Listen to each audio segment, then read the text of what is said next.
நடிகை விஜயலட்சுமி அளித்த பாலியல் புகார் தொடர்பான விசாரணைக்கு ஆஜராக கோரி சீமான் வீட்டில் ஒட்டப்பட்ட சம்மன் உடனடியாக கிழிக்கப்பட்டதால் அப்பகுதியை கடைபரமாகும் அளவுக்கு அடுத்தடுத்து சம்பவங்கள் அரங்கேறின.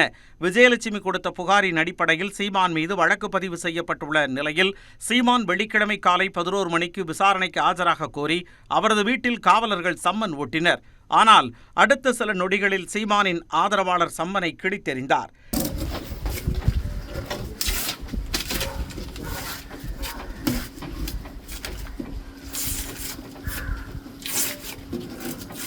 இதனை அறிந்து மீண்டும் சீமான் வீட்டிற்கு சென்ற நீலாங்கரை காவல் ஆய்வாளர் பிரவீன் ராஜேஷ் தலைமையிலான காவலர்கள் சீமான் இல்லத்தின் காவலாளி அமல்ராஜ் தடுத்து நிறுத்தியதாக கூறப்படுகிறது.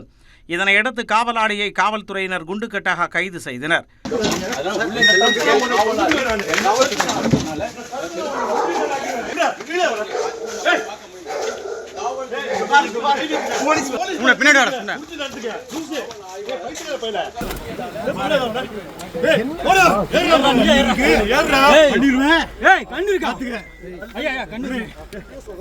அப்போது வீட்டில் இருந்து வெளியே வந்த சீமானின் மனைவி கயல்விழி காவல்துறையிடம் மன்னிப்பு கோரினார்.